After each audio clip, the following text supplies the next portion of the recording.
leur jeu, à un certain point, nous a emmenés là. C'est ça aussi, des circonstances dans le fait qu'il y a des blessures à l'équipe.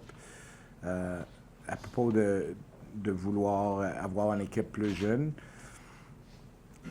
au fur et à mesure, concernant nos jeunes joueurs, les décisions vont être toujours prises basées sur qu'est-ce qui va être dans leur bien-être au niveau de leur développement. Alors, on va le suivre de jour à jour, de semaine à semaine. Mais je pense que chaque joueur continue son évaluation à chaque semaine, à chaque année. On a fait rentrer les 4 jeunes pour leur dire ensemble qu'ils ont fait l'équipe, mais on leur a dit, vous avez fait l'équipe pour aujourd'hui. Puis c'est un processus qui continue. Quand tu es dans la Ligue nationale, tu ne fais pas l'équipe au début de l'année, puis tu es là pour la saison au complet. Il faut toujours faire tes preuves. Eddie patine. Il patine, je pense, depuis une semaine qu'il patine avec le staff médical. Alors, il progresse bien. On n'a pas une date fixe ou déterminée encore pour son retour, mais il progresse super bien. Alors, on est encouragé. Pour le moment, en parlant avec les coachs, c'était les défenseurs qui voulaient pour nous donner la meilleure chance de gagner ce soir. Mais c'est une évaluation qu'on va prendre à chaque jour. Alors, même si les coachs croient que c'est la meilleure formation pour gagner un match, mais on voit que pour le développement d'un de nos jeunes joueurs, c'est pas nécessairement le meilleur pour 7 joueurs. On prend une décision en conséquence. Alors, c'est vraiment, c'est le premier match de saison. La chose que je les ai expliquées, Caden, Jack-Eye, Slafkovsky et Harris, on leur a dit, écoute, on va prendre des décisions pendant l'année. Les décisions qui vont être prises vont être basées sur qu'est-ce qui est dans votre bien-être pour maximiser ton développement. Alors, si jamais à un moment donné, on te renvoie dans la Ligue américaine, faut pas penser que c'est parce que vous avez mal joué. C'est possible que maintenant, on va vous mettre dans un contexte différent où vous jouez 24 minutes par match, power play, des avantages. Parce comme agent, j'ai souvent reçu cet appel d'un joueur. Puis je pense souvent, dès qu'il entend le mot on te renvoie dans la Ligue américaine, il oublie tout ce qui est dit d'après. Oui, je pense que c'était au rencontre des gérants en Floride que j'ai parlé avec Arpin, mais dans le temps, on n'attendait pas que Logan passera tout l'été à Montréal avec notre équipe. Alors, on a eu la chance de lui connaître davantage. Pour nos joueurs aussi, de le connaître, puis tout notre staff. Je pense que Logan a démontré à tout le monde qu'il sait qu'il a fait une grave erreur. Il a démontré qu'il a fait des efforts à date pour s'améliorer individuellement puis être plus conscient. Je pense que c'est conscient que je peux dire, more aware. Mais on a signé un contrat. Il n'a pas fait notre équipe. Il va retourner à London, puis nos attentes de Logan Mailloux ne changent pas. D'ailleurs, par rapport à ça, il est encore dans l'entourage, mais c'est sûr que dès qu'il est prêt, vous l'envoyez à London. C'est ça. Il est ici à cause de son rehab. On voulait être sûr qu'il était en santé pour jouer avant qu'on retourne à son équipe junior, mais Logan retourne bientôt à London.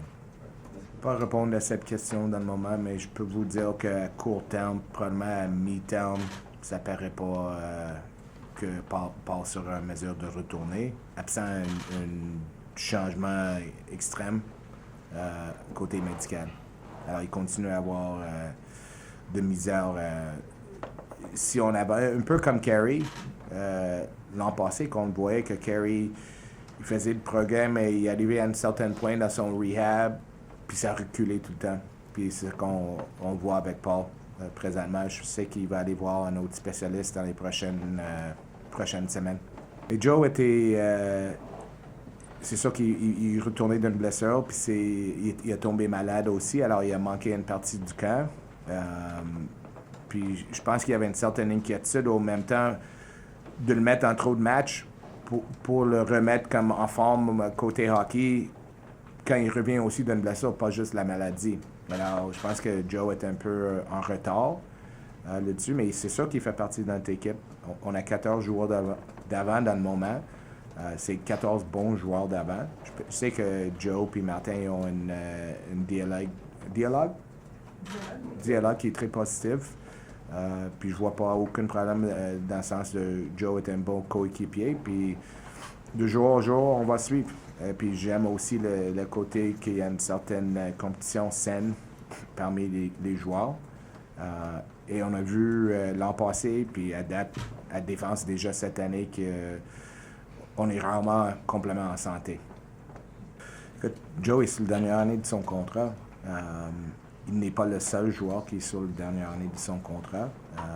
Les joueurs qui démontrent à nous qui peuvent continuer à contribuer à l'équipe dans une manière positive, c'est sûr qu'ils peuvent avoir une future dans l'équipe, mais je ne peux pas répondre dans le moment. Ça va être jugé pendant l'année. Je pense que il y a plusieurs choses.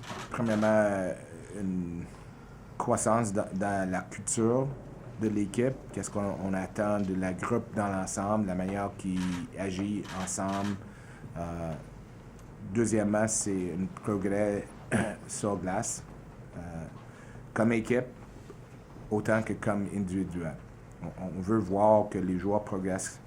Puis j'ai dit souvent, je ne crois pas que c'est juste pour les jeunes. Je crois qu'il y a une raison pour laquelle on voit Adam ici souvent, Scott Pellerin, Marie-Philippe Poulin quand elle est disponible aussi, parce qu'on croit que tout le monde doit améliorer, pas juste les joueurs à Laval ou les jeunes joueurs. Alors, c'est vraiment trois aspects qui sont importants pour nous. Tu parlais brièvement tantôt de ton ancien rôle d'agent. Est-ce que ça te sert de trouver l'équilibre? Parce que, évidemment, dans ton équipe, il y a des vétérans qui vont vouloir certaines attentes, qui vont vouloir du temps de jeu. Tu as aussi des jeunes que tu dois gérer, ton entraîneur aussi. Est-ce que tout ça te sert pour toi? Puis comment tu l'incorpores un peu dans ton travail en ce moment? Oui, c'est ça. Je pense souvent qu'on prend des décisions, qu'on regarde certaines situations. Je reviens toujours à les situations que j'ai vécues comme agent avec les joueurs, la manière que les joueurs le voyaient. Puis j'essaie de l'emmener dans les discussions pour qu'on ait en mesure de prendre une... Souvent, je pense que on prend des décisions dans la vie qui sont prises de la manière qu'on voit des choses, puis on n'apprécie pas l'autre côté de cette décision. Alors, le plus qu'on peut le faire. C'est sûr que j'ai aussi... je veux pas non plus penser trop comme un agent qui pensait trop côté joueur. Alors, Jeff est là aussi souvent pour me dire « Hey, t'es plus agent, voyons donc. » Alors, c'est sûr, il y a une certaine inquiétude pour l'équipe. Il y a aussi une certaine enthousiasme d'avoir vu la manière que les jeunes défenseurs ont joué.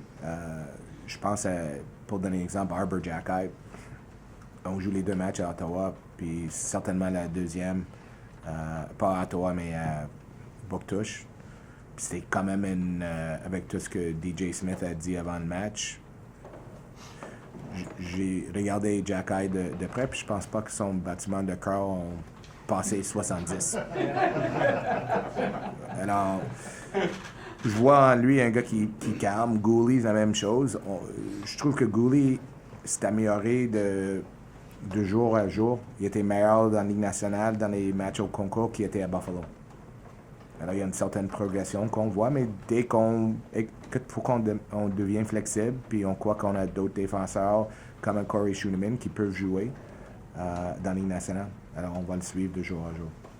Nouveau côté médical, mais je pense que Carey va rencontrer le média la semaine prochaine.